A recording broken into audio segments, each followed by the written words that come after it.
एच.सी. वर्मा की कहानी, एच.सी. वर्मा की ज़ुबानी।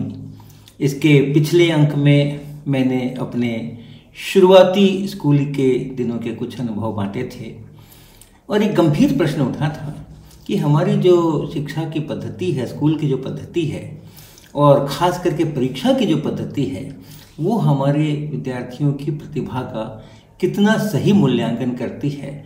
ये एक बड़ा प्रश्न इतने वर्षों से उसी प्रकार से चल रहा है। जब नवीन गणेश पाठशाला के प्रिंसिपल मुझसे 1-to-1 इंटरैक्शन करके और मुझे छठी क्लास के लायक पाते हैं, तो छठी क्लास की परीक्षाओं में मैं बुरी तरह से असफल क्यों होता हूँ? और अगर मैंने छठी क्लास में कुछ सीखा नहीं स्कूल की पढ़ाई से, तो फिर आदर्श विद्यालय के प्रिंसिपल मुझे 7वीं के लायक क्यों पाते हैं? और आदर्श विद्यालय के अंदर जब 7वीं में उनकी परीक्षाओं में मैं फिर से असफल होता हूँ, तो फिर राममोहन राय सेमिनरी के प्रिंसिपल मुझे 8वीं कक्षा के लायक क्यों पाते हैं? तो अर्थात मैंने नवीन गणेश पाठशाला में भी और आदर्श विद्यालय में भी क्लासेस में से काफ़ी कुछ सीखा, लेकिन फिर भी परीक्षाएं जो हैं उसके अंदर में मेरे ग्रेड कार्ड्स बहुत खराब मिले। ये एक बड़ा प्रश्न मैंने उठाया था और इस प्रश्न पर मैं बहुत चर्चा कर सकता हूँ और करता हूँ। आगे भी ये चीज़ें उठेंगी। आगे की शिक्षा की यात्रा के पहले मैं फिर से अपने परिवार के अंदर लौटना चाहता हूँ और कुछ और 2-3 चीज़ों के साथ आज का अंक शुरू करूँगा। तो सबसे पहले मैं एक अपनी माँ की खास प्रतिभा के बारे में बताऊँगा। मेरी माँ 10 वर्ष की उम्र में उनका विवाह हुआ था। मेरे पिताजी उस समय 11 वर्ष के थे और वो बिल्कुल भी पढ़ी लिखी नहीं थी। मेरे पिताजी ने उनको अक्षर ज्ञान कराया था, जिसके बाद वो कुछ अपनी जो धार्मिक पुस्तकें होती हैं वो पढ़ने लगी थी और वो उनकी दिनचर्या का एक ज़रूरी अंग बन गया था। सवेरे सवेरे 3 बजे उठना और उसके बाद कुछ माला फेरना, कुछ भगवान के नाम लेना और उसके बाद स्नान करने के लिए गंगा घाट जाना। पटना गंगा के किनारे बसा हुआ है, तो अपने चाईटोला के घर से और गंगा कुछ 1 किलोमीटर की दूरी पर रही होगी, तो डलिया लेकर के और उसमें कुछ फूल वूल लेकर के और जाना, पूजा करना, वापस आना और उसके बाद ये धार्मिक पुस्तकों का पाठ करना। ये सवेरे के समय का उनका एक 4 से 5 घंटे का नियमित कार्यक्रम हुआ करता था। मैं अपनी माँ के साथ ही सोया करता था, उन्हीं के कमरे के अंदर में, उन्हीं के बिल्कुल साथ में। और 3 बजे सवेरे उनके उठने का समय होता था और हमारे घर में सिर्फ एक घड़ी थी और वो घड़ी मेरे भैया के हाथ पर होती थी और कहीं कोई घड़ी नहीं थी। और मेरी माताजी जब उठती थी और समय का उनको देखना होता था कि कितने 3 बजे हैं या 2 ही बजे हैं या 1 ही बजा है या 3:15 बज गए हैं, तो उठने के बाद वो कमरे से निकल कर के वरांडे पर आती थी। कई बार मैं भी जगता था तो मैं भी देखता था और बरामदे पर आकर वो आकाश को देख करके और तारे कहाँ, कौन से तारे कहाँ पर हैं, ये देख करके बिल्कुल सटीक अंदाज़ा एक 5-7 मिनट के हेरफेर के अंदर में उनको मिलता था, समय का ज्ञान मिलता था कि अभी इतना बजा है और उसके अनुसार उनकी दिनचर्या शुरू होती थी। तो ये स्काई वॉचिंग का इतना ज़बरदस्त अभ्यास और हर महीने में, ध्यान रखिए कि हर महीने में तारों के पोजीशंस जो होते हैं वो अलग अलग जगह पर होते हैं। अगर आप एक ही टाइम पर देखें 3 बजे, तो जनवरी के महीने में जो 3 बजे जहाँ जो तारा होगा, फरवरी में वो वहाँ नहीं मिलेगा। तो उनका तो अपना चैत, बैसाख, जेठ, आषाढ़ का सारा सिस्टम था कि ये महीना चल रहा है तो ये तारे को यहाँ होना चाहिए इतने बजे। तो ऐसा उनका ज़बरदस्त ज्ञान था। उनकी जो प्रतिभाएं हैं, उनके जो कॉम्पिटेंस है, उनकी जो क्षमताएं हैं, निर्णय लेने की क्षमता, उनकी चर्चा में एक बार और ज़रूर करूँगा कम से कम। लेकिन अभी इस माताजी के विषय में इस खास चीज़ों का जिक्र करना मैंने बहुत ज़रूरी समझा। दूसरी चीज़ मैं आज शेयर करूंगा कि जब चाईटोला के अंदर आए थे उस समय मेरी उम्र कुछ 8 वर्ष के आसपास की रही होगी। तो ये 8 वर्ष की उम्र से लेकर के और एक 13 वर्ष की उम्र तक का 12-13 वर्ष, ऐसा 4-5 वर्षों का समय वहाँ पर गुजरा। तो उस समय मैं थोड़ा बड़ा हो गया था इसलिए बाजार हाट करने का भी मेरे को अनुभव मिलने लगा था। तो पिताजी के साथ बाजार जाना, माताजी के साथ मुसल्लहपुर हाट जाना, वहाँ से सब्जियाँ खरीदना, ये चलता था। और फिर थोड़े दिनों के बाद इंडिपेंडेंट स्वतंत्र रूप से मुझे भी 1 रुपया और एक बड़ा सा झोला दे करके मुसल्लहपुर हाट से सब्जियाँ लाने के लिए भेज दिया जाता था। और मैं जा करके दुकान दुकान दुकान दुकान, बहुत बढ़िया वहाँ का मार्केट, खूब सारे लोग सुबह सुबह से आकर के, और लगभग 1 बजे तक 2 बजे तक वहाँ हाट लगती थी प्रतिदिन। तो कभी यहाँ कभी वहाँ, कभी गोभी वाली पट्टी में, तो कभी बैगन वाली पट्टी में, तो कभी तुरई वाली पट्टी में, कभी नींबू वाली पट्टी में जा जा करके मोल भाव करना, और अच्छे खराब को देखना, कौन सी टोकरी में अच्छा सामान है, वो सारा काम करना। और वो 1 रुपए की जो सब्जी झोला भर के मैं लाता था, वो सामान्यतः हमारे इतने बड़े परिवार के लिए भी 2 दिन तो ज़रूर चलती थी।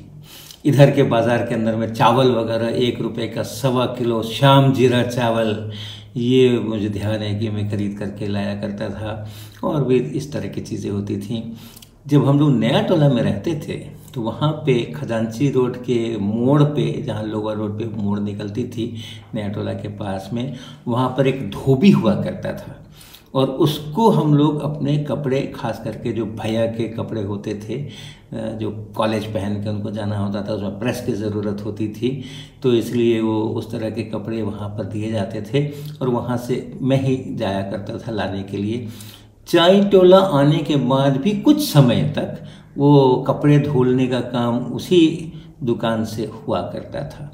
और वहाँ कपड़े देना और वहाँ से कपड़े धुले हुए लेकर के आना, ये भी काम मैंने कुछ समय तक वहाँ पर किया। और खजांची रोड से, उस दुकान से हमारे घर की दूरी कुछ 2-2.5 किलोमीटर की रही होगी, चाई टोला के घर की।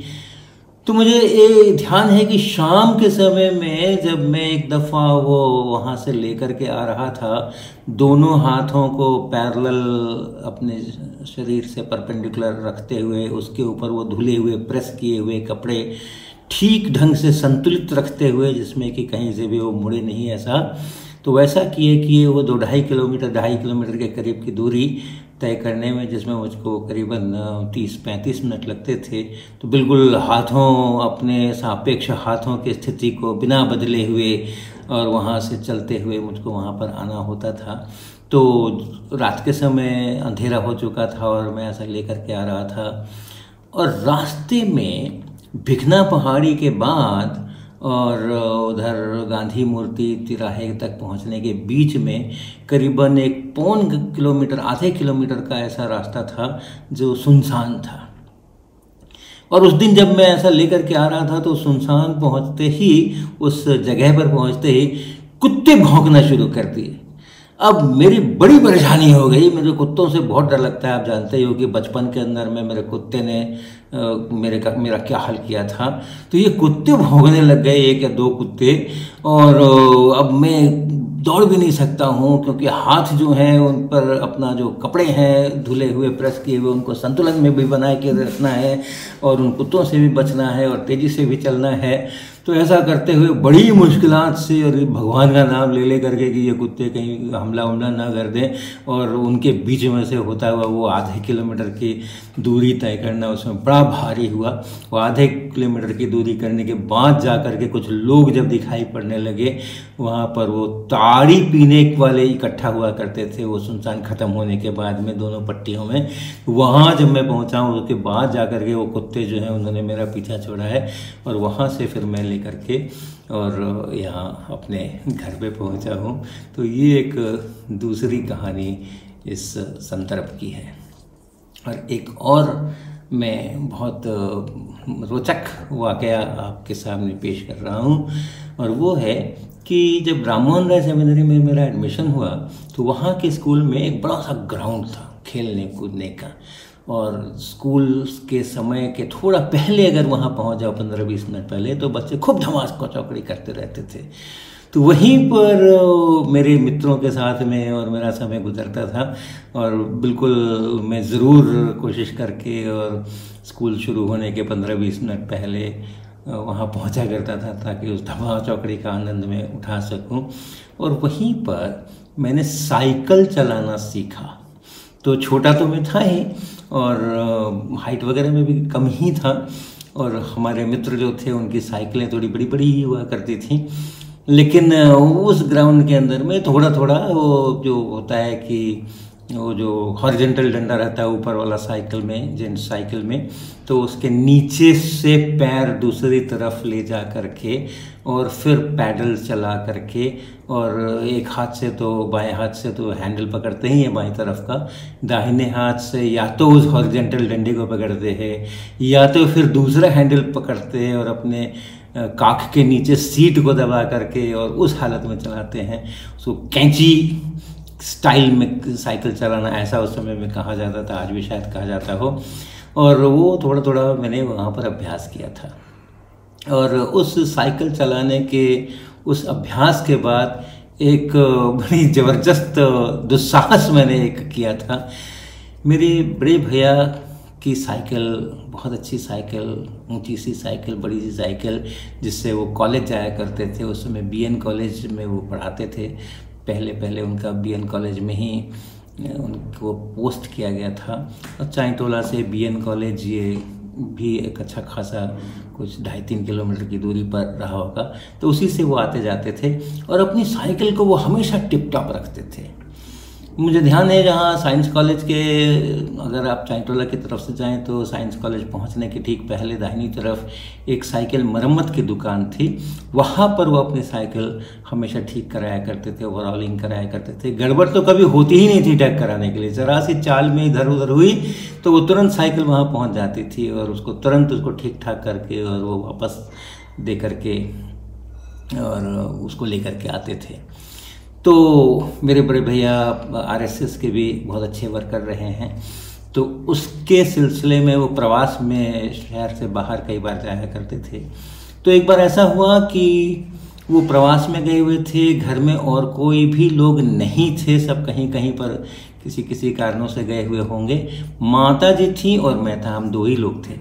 और मैंने माता जी से कहा कि भैया की साइकिल यहाँ खड़ी है, क्या मैं उसको ले जा करके थोड़ा सा सड़क के ऊपर चला करके आऊँ? तो माता जी ने मेरा उत्साह देख करके और मेरी चाहत देख करके उसकी मुझे अनुमति दे दी और मैंने वो साइकिल निकाली और निकाल करके मेन रोड के ऊपर पूरे ट्रैफिक के अंदर में अपनी कैची स्टाइल में साइकिल चलानी शुरू कर दी। और वो साइकिल चलाने के बाद क्या हुआ ये हम आपको अगली बार बताएंगे।